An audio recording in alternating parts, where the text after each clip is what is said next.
প্রতীক বরাদ্দের ব্যাপারটা যেটা আছে সেটা হচ্ছে যে আপনার যে রাজনৈতিক দলগুলোকে প্রাথমিকভাবে চিহ্নিত করে মানে মনে করি যে এরা নিবন্ধন পাওয়ার যোগ্য, তাদের একটা বিজ্ঞপ্তি দিতে হবে। সেই বিজ্ঞপ্তির সময় তাদেরকে প্রতীক চিহ্নিত করেই বিজ্ঞপ্তি দেওয়া হবে। এইটা হচ্ছে অবস্থান। এখন আপনি এই ব্যাপারে তো কমিশন আগে তার অবস্থান বলেছে। সেক্ষেত্রে আমি আপনাদেরকে বলেছি যে এই ব্যাপারে নির্বাচন কমিশনের অবস্থান যা বলা হয়েছে, এখান থেকে এখনো পর্যন্ত আমার কাছে বিকল্প কোনো প্রস্তাব দেওয়ার বা কথা বলার কোনো তথ্য আমার কাছে নেই। কাজে নির্বাচন কমিশন যেটা বলেছে যে তারা স্ববিবেচনায় নিজের একটা প্রতীক বরাদ্দ করে দেবে, সেটাই হচ্ছে এখনকার পর্যন্ত অবস্থান।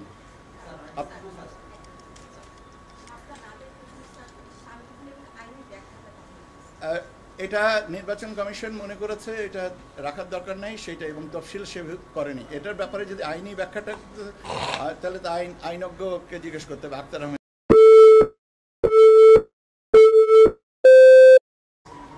64টা জেলার 300 কনস্টিটিউয়েন্সির ভোট কেন্দ্রের সংখ্যা 42,761।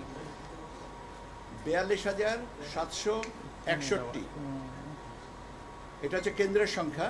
আর কক্ষের সংখ্যা হচ্ছে পুরুষদের জন্য 1,15,137, 1,15,137, আর মহিলাদের জন্য 1,29,602, 1,29,602। এই মিলিয়ে 2,44,649। এই হচ্ছে আমাদের চূড়ান্ত ভোট কেন্দ্রের সংখ্যা, 2,44,649। এটা হচ্ছে মোট কক্ষ পুরুষ মহিলা মিলিয়ে। অস্থায়ী কেন্দ্রের আমরা প্রাথমিকভাবে আমাদের এখন পর্যন্ত হিসাব হচ্ছে 14টা, এবং সেখানে অস্থায়ী কক্ষের সংখ্যাও দাঁড়াবে আপনার 12,000-এর মতো। এই হচ্ছে আপনার যেটা ছিল।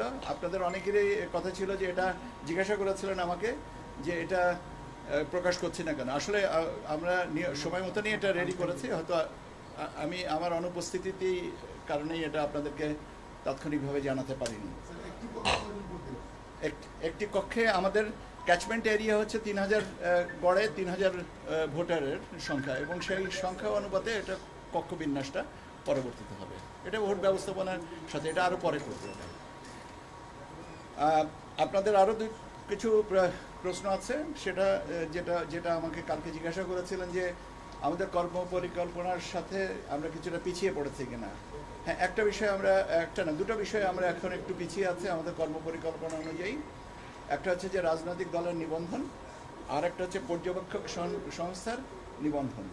তো রাজনৈতিক দলের নিবন্ধনের ব্যাপারে আমরা অতীতেও আপনাদেরকে বলেছি যে 22টা যে রাজনৈতিক দলের আমরা প্রাথমিকভাবে আমরা মনে করেছি যে বিবেচনাযোগ্য, তাদের বিষয়ে বাড়তি আরও কিছু তথ্যানুসন্ধানের জন্য আমরা মাঠ পর্যায়ে কিছু তথ্য কালেক্ট করেছি, এবং এটা ইনশাল্লাহ এই সপ্তাহের ভিতরে আমরা কমপ্লিট করতে পারবো।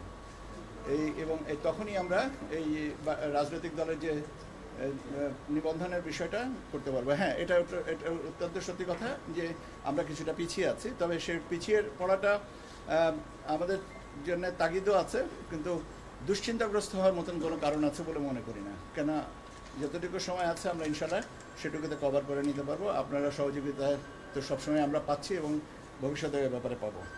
পর্যবেক্ষক সংস্থার ব্যাপারেও তাই। পর্যবেক্ষক সংস্থার ব্যাপারে আপনাদের দেওয়া তথ্য অত্যন্ত, আমি আগেও বলেছি, অত্যন্ত সুন্দর হয়েছে, এবং কিছু কিছু আমাদের জানার সীমাবদ্ধতা আপনারা পূরণ করে দিয়েছেন, সেই অনুযায়ী আমরা এটাকে কমপ্লিট করছি। এখন কয়টা শেষ বিচারে কয়টা দাঁড়াবে এটা এই মুহূর্তে বলা সম্ভব হচ্ছে না। এটাও আমরা চেষ্টা করছি এই সপ্তাহের ভিতরে কমপ্লিট করে দেওয়ার জন্য। আমি ওই চাইটা বলছি যে এটা যেহেতু পর্যালোচনার পর্যায়ে আছে, অত আমরা এই সপ্তাহের শেষের দিকে আপনাদেরকে আরেকবার ব্রিফ করতে হবে আমার এই বিষয়টা নিয়ে, রাজনৈতিক দল এবং পর্যবেক্ষক সংস্থার ক্ষেত্রে এটা করতে হবে।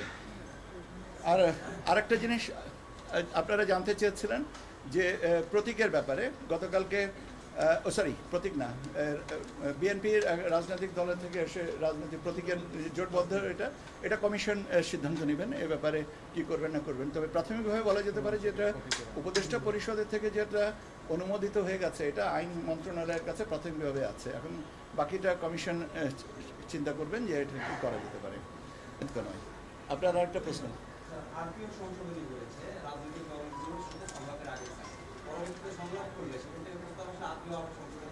আমার মনে হয় যে এটা একটা এই প্রশ্নের উত্তরটা একটু টেকনিক্যাল ব্যাপার আছে। আরপিও সংশোধনের আগে পাশাপাশি রাজনৈতিক দলগুলোর সাথে ঐক্যমত্য কমিশনের কি বলে যাতে অনেক দীর্ঘমেয়াদী আলোচনা হয়েছে। কাজেই কোনো জায়গায় সাংঘর্ষিক থাকলে সেটা নিশ্চয়ই সেভাবেই আলোচনাটায় আসতো এবং সেটাই উপস্থাপিত হতো। আমার জানা মতে এখনো পর্যন্ত কোনো সাংঘর্ষিক অবস্থা হয়নি, কাজে যেটা অনুমানের উপরে কথা না বলাটাই ভালো।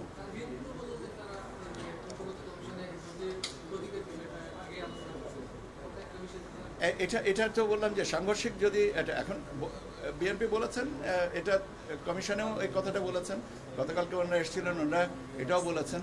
এখন ওনারা নিশ্চয়ই আইন মন্ত্রণালয়েও যোগাযোগ করেছেন বা করবেন এবং সেই অনুযায়ী যেটা সবার জন্য গ্রহণযোগ্য হবে সেটাই আর কি হবে।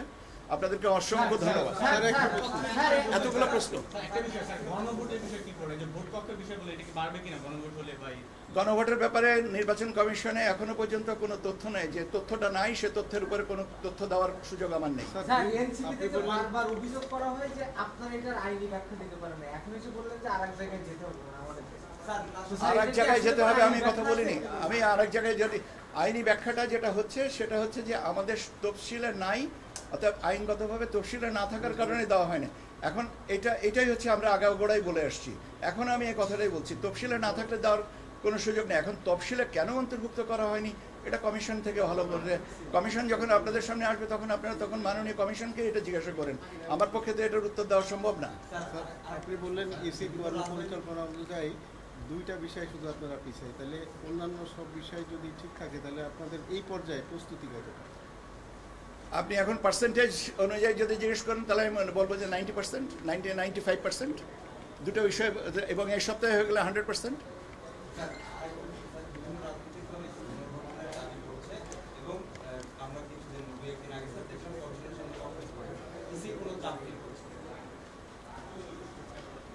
পুনর্গঠনের দাবি করছে, এ ব্যাপারে আমার কোনো মন্তব্য নেই। ককটেল ফুটানোর ব্যাপারটা যেটা হচ্ছে এটা নিঃসন্দেহে অনাকাঙ্ক্ষিত এবং পুলিশ এটার দায়িত্ব নিয়েছে। পুলিশ যে ককটেল মেরেছে তাকে কনফাইন করেছে এবং পুলিশের তদন্তের পরে বাকি কাজটুকু হবে এবং মামলা হয়েছে, পুলিশ এটার তদন্তের ভাগ নিয়েছেন। পুলিশের কাজটাকে পুলিশই দেখুক, যে যার কাজটুকু দেখি। আপনাদেরকে